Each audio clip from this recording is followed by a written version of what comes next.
Assalamualaikum warahmatullahi wabarakatuh. Salam sejahtera. Nama saya Mirna Marhami Iskandar. Video ini saya buat dalam rangka memenuhi syarat untuk membuat PDD atau pernyataan deskripsi diri. Saya berasal dari Fakultas Kedokteran dan Ilmu Kesehatan Universitas Jambi di program studi profesi dokter, dan RPS yang saya ampu mata kuliahnya adalah di rotasi klinik neurologi atau koas di stasiun neurologi. Mohon izin saya akan share mengenai RPS saya. Jadi saya beserta Dr. Atia Istarini, salah satu dokter spesialis saraf juga di tempat kami, dengan Dr. Ferti sebagai kepala bagian dan Dr. Samsirun sebagai ketua program studi. Rotasi klinik ini adalah durasinya selama 5 minggu. Bobotnya yaitu 2 SKS dengan capaian mata kuliah yang kita harapkan yaitu mampu menjelaskan mekanisme gangguan fungsi normal tubuh atau fisiologi sampai ke patogenesis atau terjadinya penyakit dan variabel-variabel yang mempengaruhinya pada semua bidang ilmu penyakit saraf. Dan kemudian harapan kita juga setelah melalui profesi dokter pada stase neurologi ini, maka mahasiswa mampu mengaplikasikan ilmu-ilmu kedokteran dasar yang sudah diketahui dulu pada waktu di tahap sarjana kedokteran, beserta ilmu kedokteran klinik dan juga ilmu kesehatan masyarakat dan prinsip-prinsip etiko-mediko-legal yang mutakhir, sehingga dapat menyelesaikan masalah pasien secara langsung pasien di settingan rumah sakit, baik itu gawat darurat, rawat jalan, maupun rawat inap. Tentunya di bawah supervisi oleh para pengampu-pengampu spesialis yang ada pada bagiannya.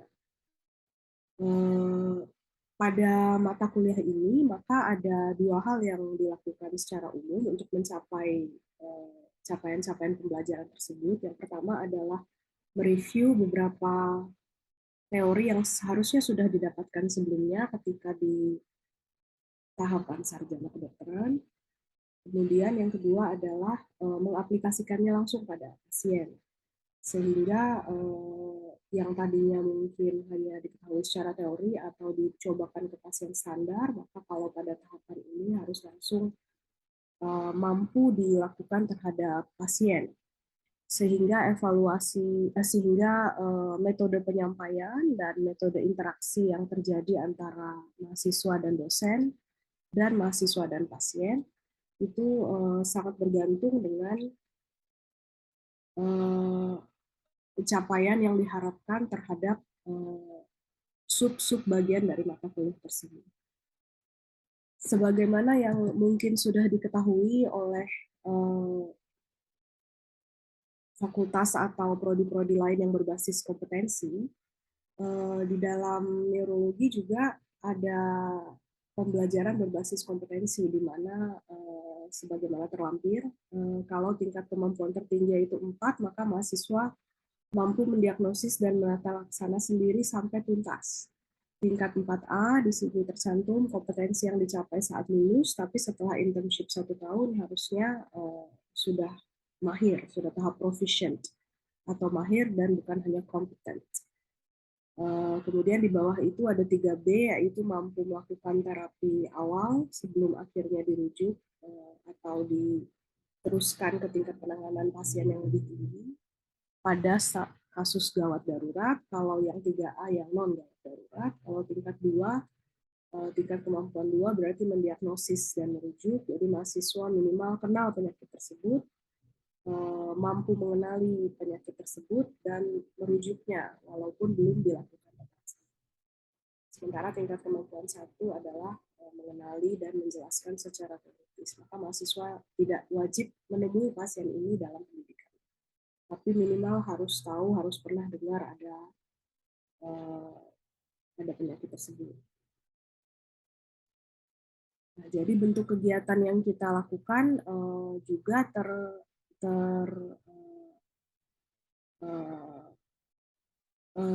berdasarkan tergantung pada kompetensi tersebut tadi. Kalau kompetensi 3A, 3B, apalagi kompetensi 4, maka akan lebih diperkuat di case presentation dan bedside teaching. Maka mahasiswa diharapkan betul-betul mampu menganalisis pasiennya dengan kita observasi, mampu melakukan pemeriksaan fisik beserta perasat-perasat atau manuver yang cocok untuk pemeriksaan fisik, kemudian diagnosis kerjanya apa dan bagaimana cara komunikasi dengan pasien, keluarga pasien, dan edukasi mengenai diagnosis kerja, mengenai prognosis, dan edukasi mengenai tata laksana selanjutnya kalau ada misalnya pencegahan atau pengobatan selanjutnya dulu.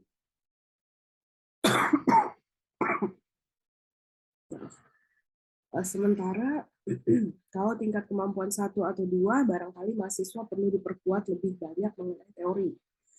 Jadi jangan sampai mahasiswa tidak memiliki pemahaman yang lengkap mengenai penyakit tersebut, walaupun mungkin tidak ditanggulangi atau ditangani dalam segi pengobatan, tetapi mengetahui teori. Nah, itu mungkin lebih ke jurnal atau referat.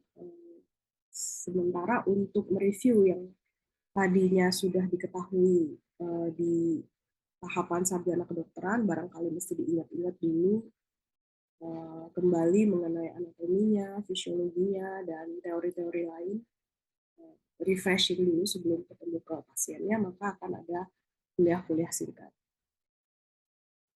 Evaluasinya juga demikian, apabila lebih ke teori, misalnya biomolekuler atau etiologi yang berkaitan dengan teori research atau genetika atau hal-hal baru yang belum banyak diaplikasikan di Indonesia, maka lebih ke multiple choice questions. Namun kalau memang itu mengenai kompetensi mahasiswa yang memang kita harapkan itu kompetensi 3B, apalagi 4, maka harus tahapannya lebih hands-on, jadi dengan pasien langsung atau dengan pasien standar yang kita buat semirip mungkin dengan keadaan langsung kalau pada pasien yang sakit. Bisa dengan direct observation of procedural skills, di bawah observasi kita atau di bawah supervisi kita lihat apa yang dapat mereka lakukan pada pasien ini prosedurnya, atau long case, jadi dibahas dari awal sampai akhir mengenai pasien ini dari tinjauan pustakanya dan apa yang diaplikasikan langsung pada pasien, atau mini CX, Clinical Evaluation Exercise. Nah, ini adalah contoh soal yang bisa kita pakai untuk OSCE atau Objective Structure Clinical Examination. Misalnya pasien kita setting seorang laki-laki 52 tahun datang ke klinik Anda sebagai peserta ujian atau dokter yang saat ini sebagai peserta ujian. Dengan nyeri hebat pada punggung bawah sejak 3 bulan yang lalu, maka mahasiswa kita harapkan untuk melakukan tugas-tugas yang terlampir, yaitu lakukanlah anamnesis, lakukanlah pemeriksaan fisik, tentukan diagnosisnya, sebutkan rencana pemeriksaan penunjangnya, tata laksana, dan edukasi. Maka ini akan kita lakukan secara objektif dengan rubrik atau patokan penilaian yang diseragamkan berdasarkan teori dan standarisasi pemeriksaan yang ada di textbook atau di modul-modul yang telah kita bagikan sebelumnya. Sehingga mahasiswa diharapkan memahami dan mampu melakukan sesuai dengan checklist atau panduan yang sebelumnya sudah kita ajarkan, dan ini diberikan pasien simulasi. Pasiennya akan dalam hal ini adalah pasien standar, akan diberikan settingan skenario sehingga mahasiswa nanti akan berusaha untuk menanyakan pasien mengenai anamnesisnya, apa yang terjadi Pak, sudah berapa lama Pak, sudah berobat kemana aja, biasanya merasa makin nyerinya kalau ngapain, pasien standarnya akan menjawab sesuai skenario, kalau mengangkat gerobak Bu, makin nyeri Bu.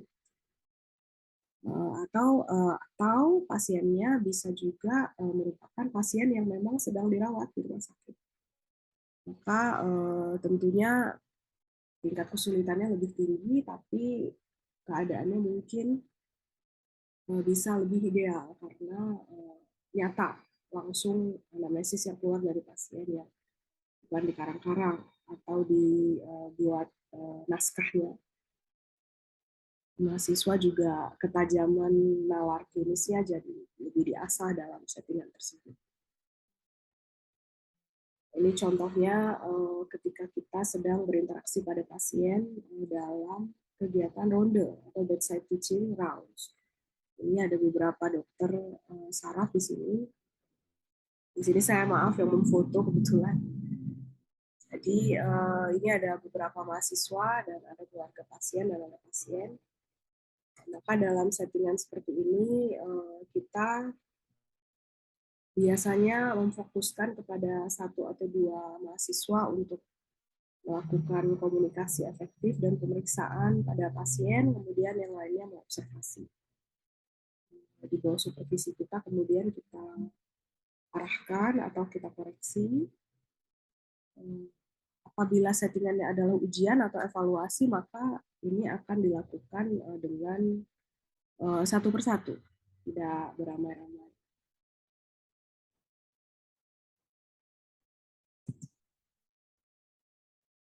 Ini adalah contoh kegiatan ilmiah kita ketika jurnal reading. Siswanya akan ada yang menyampaikan, kemudian yang lain-lain juga ikut mendengarkan dan aktif bertanya atau menyampaikan pertanyaan. Dalam hal ini, mahasiswa biasanya akan dibagi-bagi kelompok. Maka tiap dokter biasanya akan mampu 3-4 mahasiswa maksimal untuk jurnal atau bedside teaching atau case presentation, sehingga dapat bisa memfokuskan dengan setiap kemampuan anamnesis dan pemeriksaan klinis yang cocok untuk penyakit tersebut masing-masing.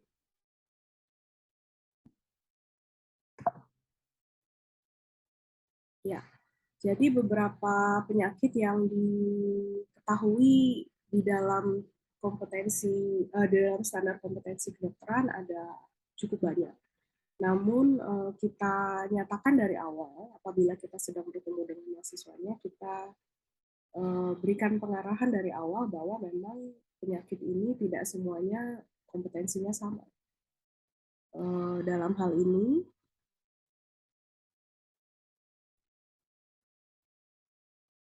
ya, dalam hal ini misalnya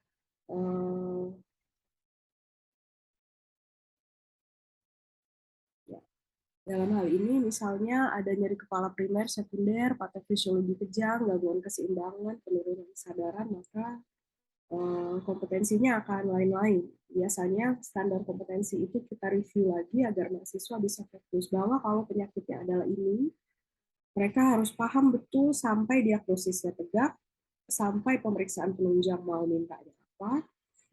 Ketika ditanyakan mengenai obat, tahu sampai ke dosis.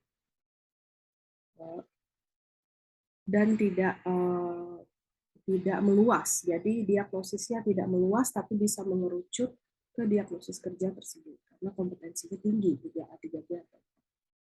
Sementara kalau kompetensinya 2, misalnya tumor pada sistem saraf pusat. Kalau untuk dokter umum itu kompetensinya adalah 2, maka mahasiswa mungkin minimal mengetahui anamnesis pasiennya yang ke arah sana seperti apa, kemudian langsung merujuk dan tidak melakukan penanganan.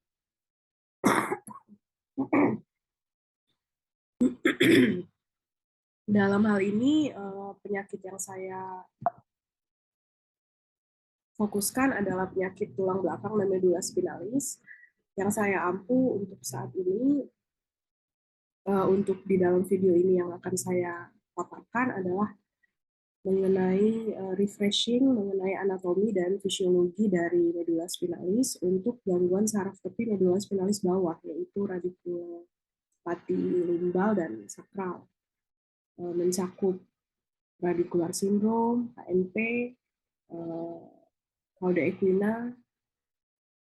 Jadi di dalam video berikut ini saya akan menampilkan bagaimana saya berinteraksi dengan mahasiswa secara daring untuk merefresh kembali teori mereka mengenai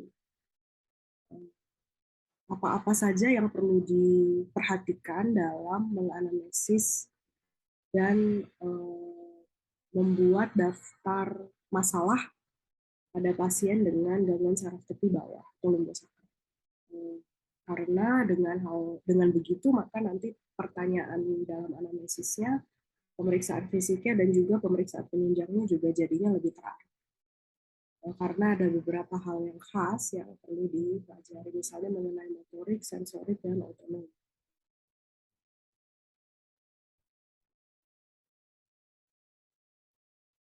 Baik, demikianlah kira-kira saya menjelaskan mengenai RPS yang saya ampu. Berikut ini saya akan menampilkan video mengenai bagaimana saya memberikan refreshing teori mengenai medula spinalis bagian caudal. Itu lumbosakral.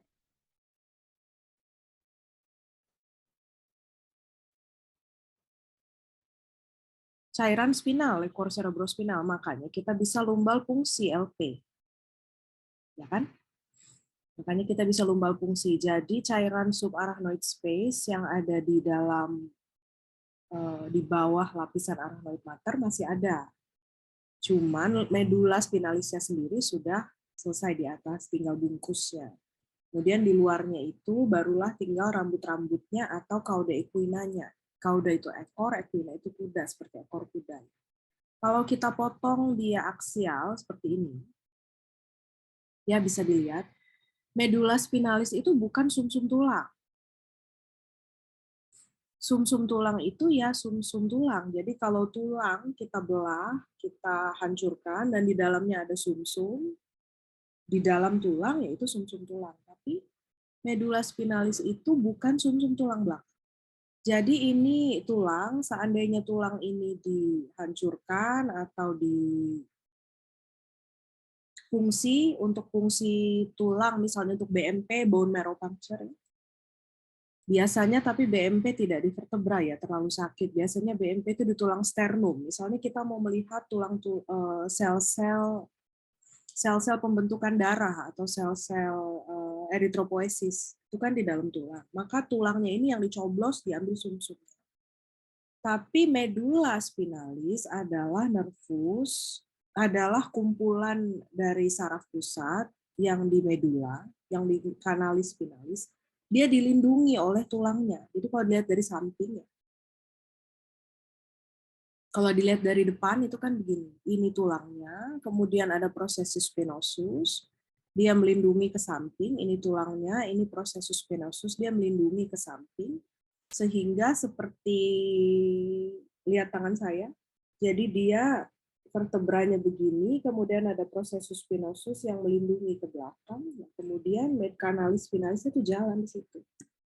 Bayang? Ini vertebranya, yang kita lihat gede-gede ini, vertebranya. Kemudian prosesus spinosusnya itu ngilang ke belakang kan, nyusun. Dan kanalis spinalisnya itu jalan di sela-sela itu. Di dalam kanalis spinalis ada meningens, tetap 3 lapis, dura mater, arachnoid mater, pia mater ya. Spinal meningens. Tetap ada dura, arachnoid, dan pia. Dura tetap paling luar, sama-sama di otak. Barulah di dalamnya ada medula spinalis. Paham nggak? Jadi dia bukan sumsum tulang. Dia memang berdiri sendiri, dilindungi oleh tulang. Tapi keluar dari medula itu, barulah namanya saraf tepi. Ini kan hitungannya masih saraf pusat. Keluar dari medula, barulah namanya saraf tepi. Dia keluar sebagai akar atau radix, ngumpul-ngumpul sebagai plexus atau gabungan, barulah nanti memanjang lagi sebagai nervus. Ya, sebagai nervus. Maksud saya ingatkan ini dulu agar nanti ketika kita masuk ke pasien atau anamnesis pasien, maka pertanyaannya bisa tidak rancu. Nah, medula spinalis ini, seandainya kita lihat anatomi fungsionalnya, ya, dia seperti ini. Ini kira-kira setinggi torakal bawah atau lumbal atas. Jadi ini kita lihat ya, ini sisi ventral, ini sisi dorsal. Jadi ini sisi depan, ini sisi punggung. Kalau diperhatikan dia ada yang ascending, artinya dari tubuh ke saraf pusat, ke otak. Ada yang descending, artinya dari otak atau saraf pusat ke tubuh dan ke jaringan sekitar atau ke organ efektor. Yang menuju ke otak pasti dia memberikan input, jadi biasanya sensorik. Jadi kalau kolumna dorsalis ini, contohnya ini, panah saya kelihatan nggak? Panah saya ini kelihatan? Kelihatan, dokter. Ya. Jadi misalnya ini ya, yang kolumna dorsalis ini ya, fasciculus gracilis dan cuneatus. Dikatakan untuk memberikan input mengenai posisi tubuh, yaitu touch, pressure, dan vibration. Sentuh atau raba halus, tekanan, dan vibrasi atau getaran. Tapi ini cross, jadi bersilang. Maka setinggi segini keluarnya adalah untuk tungkai sebelahnya, kontralateral. Sementara kalau dorsal spinocerebellar itu adalah untuk muscle tone dan postur atau kekuatan otot. Kemudian kalau ventral spinocerebellar untuk muscle sense atau pengetahuan kita yang tidak sadar, unconscious mengenai otot.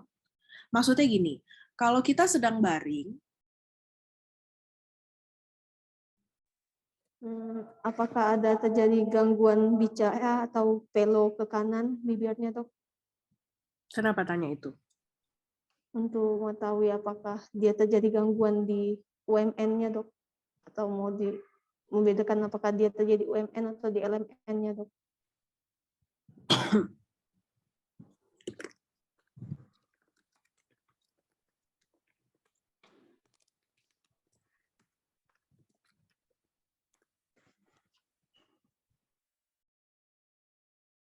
Selanjutnya kita tanya apa lagi?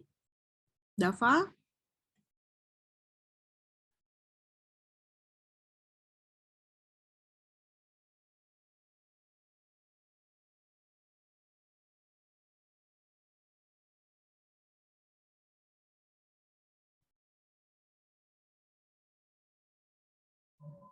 Izin, dokter.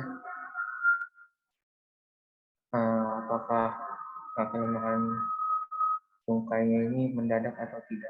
Ya, apapun keluhannya, kalau itu neurologi, tetap kita tanyakan dia mendadak atau tidak. Karena ini kelemahan ya, kelemahan berat. Berat berarti definisi dari pasien kan kita belum tahu apa nih. Maksudnya dibawa jalan nggak bisa, atau dibawa berdiri nggak bisa. Jalan nggak bisa, atau berdiri nggak bisa, atau apa nih sekarang. Kan kita nggak tahu apa yang dia maksud ya. Jadi tetap harus ditanyakan onset ya. Jawabannya adalah muncul bertahap. Berarti bukan 2 minggu langsung kayak sekarang, tapi munculnya bertahap. Ya, betul pertanyaannya. Selanjutnya apa, Hadi?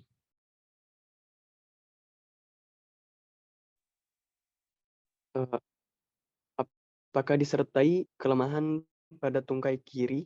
Iya, betul. Kalau kita sudah singkirkan saraf pusat seperti tadi lengan kanan, boleh ditambahkan nervus cranialis, boleh juga enggak.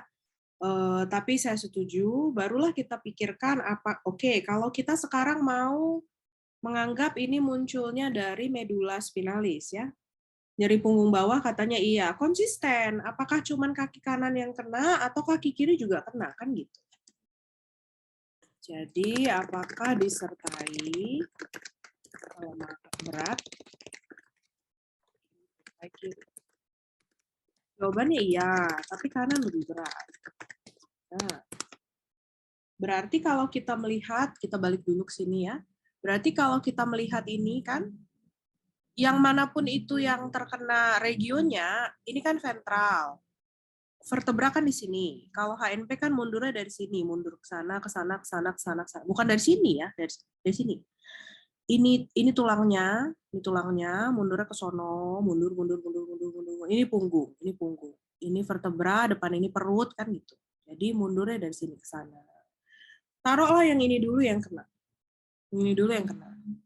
Ini kan sudah voluntary control of skeletal muscles. Voluntary control. Ini sudah sampai sini lah minimal, udah kegencet. Sedikit-sedikit. Kalau betul kenanya sampai segitu, kan nggak mungkin yang cuman yang descendants kan. Pasti kena juga yang ascendants, kan deket-deketan mereka. Caplok-ceplok.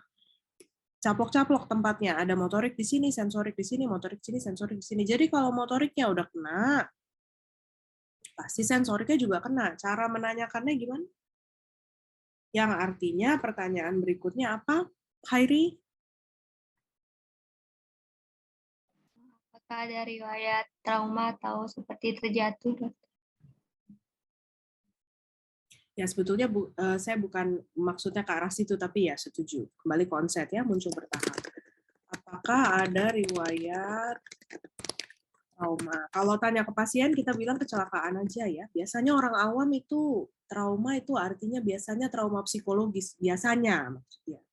Kita bilang aja kecelakaan atau kepleset atau jatuh ya. Jawabannya tidak.